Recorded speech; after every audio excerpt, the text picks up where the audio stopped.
What if I told you that the apps that promise to make dating easier may have actually broken dating for an entire generation? Gen Z grew up with platforms like Tinder, Bumble, and Hinge, apps designed to solve one of the oldest problems that humans have ever had: meeting someone. Now, in theory, this should have made dating easier than ever before. Instead of relying on luck, social circles, or awkward introductions, you could simply open up an app and suddenly have access to thousands of potential partners within just a few miles. You swipe, you match, you start a conversation. Simple. But something strange happened after dating apps took over. Gen Z now has more access to potential partners than any generation in history. And yet, they're dating less. Relationships are declining, loneliness is rising, and a growing number of young men are starting to quietly step away from the dating market altogether. So, what went wrong? Because the promise of dating apps was simple, more options should mean better outcomes. But in reality, the system created something very different. It transformed dating into a marketplace. It turned attraction into a swipe-based competition, and it quickly changed the incentives behind how men and women interact.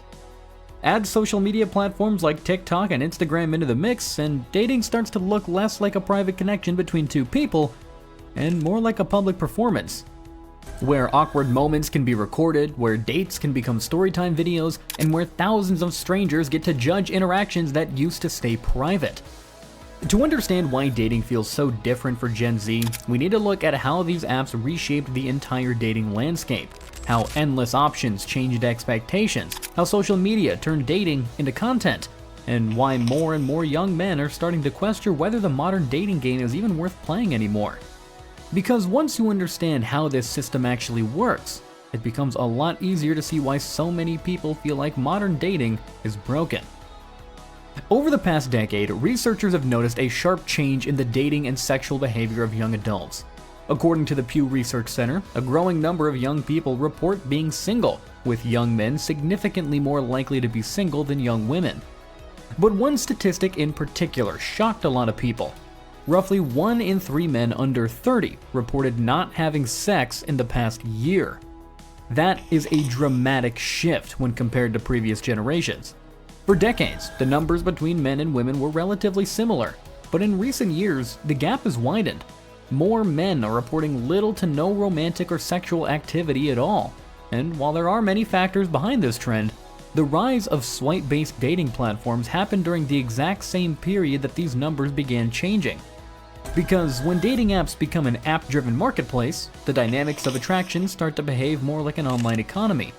Attention concentrates, visibility becomes unequal, and small differences in attractiveness or status can get amplified dramatically by algorithms.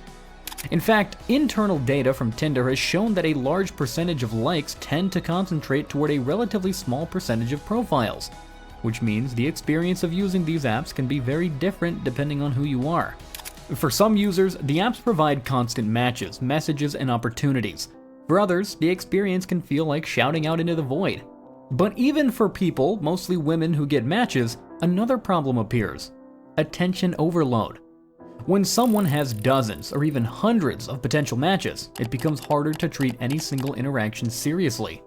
Conversations die quickly, matches disappear, people ghost each other without explanation. And instead of building connections, many users end up stuck in what people now call the talking stage. Conversations that never turn into actual relationships. This environment slowly changes how people see each other. Profiles become disposable. If a conversation gets slightly awkward, it's easier to just disappear and start swiping again. If a date doesn't go perfectly, there are always more profiles waiting. The result is a culture where commitment becomes harder and patience becomes rare. But dating apps didn't just change how people meet, they also changed how dating feels. Because when attention is constantly evaluated through photos and quick swipes, people start to judge themselves through the same lens. Matches become a form of validation. No matches can feel like rejection. And for many young men who struggle to get attention on these platforms, the experience can slowly erode confidence. Over time, some start asking a very difficult question.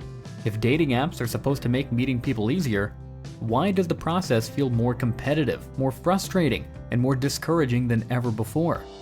And that question leads directly to the second major force reshaping modern dating. Because dating apps might have changed the marketplace, but social media changed something even bigger. It changed the incentives behind dating itself.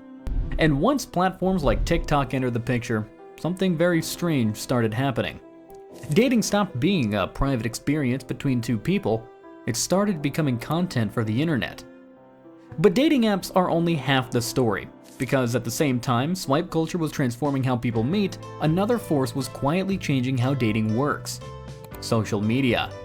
Platforms like TikTok, Instagram, and even long-form videos on YouTube created something that previous generations never had: the ability to broadcast your dating life to the entire internet. A bad date is no longer just a bad date. Now it can be a storytime video, a viral clip, a post that reaches hundreds of thousands, sometimes millions of strangers. And the internet tends to reward one type of content more than anything else: drama. A normal date where two people talk and politely decide it's not a match, that's boring. But a story about the terrible guy who said the wrong thing, didn't pay for dinner, or made the date awkward, now that gets attention. It gets the views, comments, shares. The more outrageous the story, the better it performs. And this creates a very strange new incentive that didn't exist before. Because when personal experiences become content, people start to see their dating life very differently. A failed date is no longer just a failed date. It's a potential story for the internet, and sometimes those stories don't stay small. Clips of awkward dates, uncomfortable interactions, and embarrassing moments regularly circulate across social media feeds. Serial dating. Apparently I am a serial dater. I'm going on a date. I'm so excited to date in Montreal. Okay, date is over. I just got home. I went on a date and it's like, it was good. And then yet, like, I'm just tired of like... Which leads to something that many young men are starting to think about before they even approach someone: the camera. Because today, almost everyone is walking around with a phone capable of recording everything. And in an environment where embarrassing clips can go viral, the social risk of dating changes dramatically. In the past, approaching someone carried a simple risk: rejection. It might be awkward for a moment, but then everyone moves on. Now, imagine that same interaction in the age of social media. A guy approaches someone he finds attractive. She's not interested. Now, normally that right there would be the end of the story.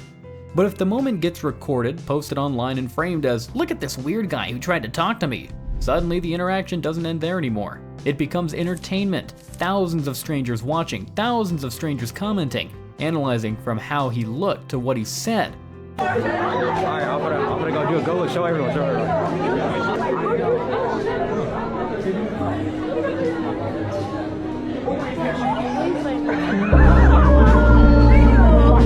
And while not every interaction ends up online, the possibility that it could is enough to change behavior. Because for many young men, the fear is no longer just rejection. It's humiliation on a much larger scale. An awkward moment that could potentially follow them around on the internet. And whether that fear is always justified or not is an undeniable effect. More hesitation, fewer approaches, more people relying entirely on dating apps instead of real-life interactions. But that creates yet another problem, because if everyone retreats to the apps, then the same competitive marketplace we talked about earlier becomes the only way many people meet. And that system comes with its own set of expectations. Expectations that are heavily influenced by what people see online. Trends, advice videos, dating rules that spread rapidly through social media. Ideas about who should pay, what a first date should look like, how much effort someone should put in before the relationship even begins. And when millions of people consume those messages every day, those expectations slowly reshape how dating works in the real world. The only reason why women think that the dating pool is full of piss is because a lot of y'all have a lot of unrealistic expectations. Y'all done playing with the Pookies and Ray Rays. Now y'all expect to come to this dating pool at the age, with the children, with the bodies, and think that you're just gonna find this Prince Charming, right? But little do y'all understand, or little do y'all realize, is that Men see it. Men see it. Like, you literally just turned around and had 3 kids by a Pookie. Now you expect to come into this dating pool and you want me to be the Prince Charming after you done made all your mistakes. And then on top of that, y'all have all these expectations for these men. He gotta have this, he gotta have that, he gotta do this, he gotta do that. Whole time y'all had none of these expectations for the men that you laid with and had a baby with. That's why y'all say that that's why y'all think rather that the dating pool is full of piss, because y'all have unrealistic expectations. But the biggest consequences of this new environment isn't just awkward dates or viral clips. It's something much bigger. A growing number of men are starting to respond in a very specific way. They're stepping away from the entire system. As dating apps and social media reshaped the way people meet, another tension quietly started appearing in modern dating: an expectation gap. On paper, modern relationships are supposed to be more equal than ever before. The idea is that men and women are independent, autonomous, and free from the rigid gender roles that defined previous generations. But when it comes to dating, many men feel like the rules didn't change equally.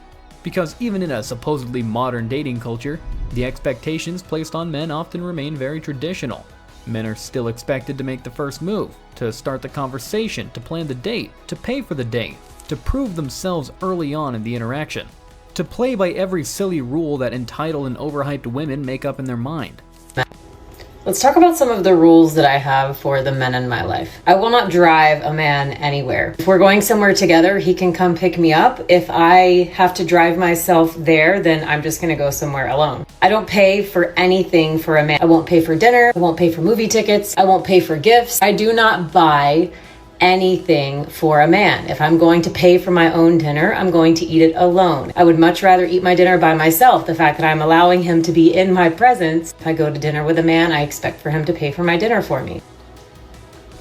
I don't give men my phone number. I don't give men explanations. I don't give men straight answers. I don't answer most of men's questions. I require men to ask the question over and over and over again for me to identify whether or not they're actually serious about wanting to know the answer and to know more about why they want to know the answer. Sometimes men ask questions just as an ego validation to get you to answer them. At the same time, modern relationships are often described as equal partnerships. Yet many women reject traditional roles like cooking or maintaining the household, while still expecting men to act traditionally by always paying, providing regardless of her income, which is the my money is my money, his money is our money mentality, and men are still expected to initiate. This creates a dynamic that many men perceive as one-sided. From the perspective of many young men, it can feel like they're expected to carry traditional responsibilities in a system that no longer offers the same traditional stability. And that perception becomes even stronger when you look at the numbers behind modern dating. According to the Pew Research Center, 63% of men between 18 and 29 report being single, compared to just 34% of women in the same age group. At the same time, studies analyzing data from the General Social Survey found that about 1 in 3 men under 30 reported not having sex in the past year. For a generation with more dating apps, more connectivity, and more ways to meet people than ever before, these numbers raise a very strange question. Why does access seem to be increasing, while participation seems to be falling? Part of the answer may lie in how dating apps operate a bit differently. They concentrate attention. A relatively small percentage of profiles tend to receive a large share of the likes and matches, while many others struggle to get noticed at all. For some users, the apps create a steady stream of validation and opportunities. For others, the experience can feel like endless rejection. And when you combine that with the financial expectations that still exist in many dating interactions, the experience can become discouraging for some men. Dinner, drinks, activities, transportation, all for a first meeting with someone they barely know, in a system where the interaction might not even last long enough to become a second date. Add the influence of social media into the mix, where dating advice, expectations, and relationship rules spread rapidly across platforms like TikTok, and the pressure can increase even further. Videos discussing what men should pay for, what qualifies as a cheap date, what behavior is considered attractive or unacceptable. All of these narratives shape expectations about how dating should work. And for some young men watching from the sidelines, the conclusion becomes simple. The effort, the financial risk, and the uncertainty of the system don't seem worth it. Especially when some get all of the perks of dating, which is sex, validation, without even inviting or planning dinner, simply because of their looks. So instead of continuing to compete in a dating environment they feel disadvantaged in, many start focusing on other parts of their lives: career, education, fitness, friendships, personal goals.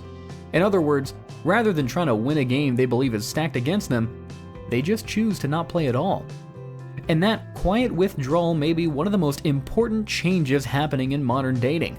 Because when a large portion of one side of the dating market begins stepping away, the effects ripple through the entire system. Which raises one final question. If dating apps helped create this environment, what happens next? When people talk about the problems with modern dating, the conversation usually focuses on apps, algorithms, or social media. But one of the most important shifts happening right now isn't technological, it's behavioral. A growing number of young men are quietly stepping away from the dating market altogether. Not necessarily out of anger, not necessarily out of resentment, but out of calculation. Because for many of them, the cost-benefit equation of modern dating no longer seems to make sense. Why would I sign a marriage contract to lose half my net worth to someone who wouldn't even look my way if they were earning as little as 10% more than me? Why would I take the risk with someone who wouldn't think about the environment Gen Z men are navigating? First, there's the swipe economy created by apps like Tinder and Hinge, where attention is unevenly distributed and competition is constant. Then there's the social media layer, where dating expectations, advice, and personal stories spread rapidly on platforms like TikTok and Instagram. And finally, there's the cultural shift around relationships themselves. Marriage is happening later than ever before. In many Western countries, the average age of first marriage has steadily increased over the past few decades. Fewer people are getting married, more people are staying single longer, and long-term relationships often feel less stable than they did for previous generations. From the perspective of some young men, the incentives simply look different now. They're asked to invest time, energy, and money into dating, to compete in a highly visible social marketplace, to take on emotional and financial risks, all while the long-term outcomes feel less predictable than they once did. So many begin shifting their priorities. Instead of focusing heavily on dating, they focus on self-development, their careers, building financial stability, improving their health, developing hobbies and friendships. For some, dating becomes something that might happen later on in life, once other parts of their lives feel more secure. For others, it becomes something they simply stop thinking about altogether. And this quiet withdrawal can create a feedback loop. If fewer men approach in real life, more interactions move online. If more interactions move online, the dating app marketplace becomes even more competitive. And if the marketplace becomes more competitive, even more people start to feel discouraged, which reinforces the cycle. For some, the frustration can turn into something darker, a growing sense of resentment toward the entire dating landscape. Some commentators have even started referring to this phenomenon as the incelification of Gen Z, a trend where repeated rejection and social isolation push certain young men toward more extreme online communities and ideologies. And it raises a lot of uncomfortable questions about the long-term consequences of the modern dating environment. Because if millions of young men begin to feel disconnected from relationships altogether, the effects won't just stay inside dating apps. They'll shape culture, politics, social dynamics, and the way future generations think about relationships. So in the next video, we're going to look a bit deeper into that side of the story. Where these communities come from, why they're growing, and what their rise might say about the future of dating itself. Because if dating apps changed the rules of relationships, the next question is what happens when an entire generation starts reacting to those new rules? And that is where the story gets even more complicated.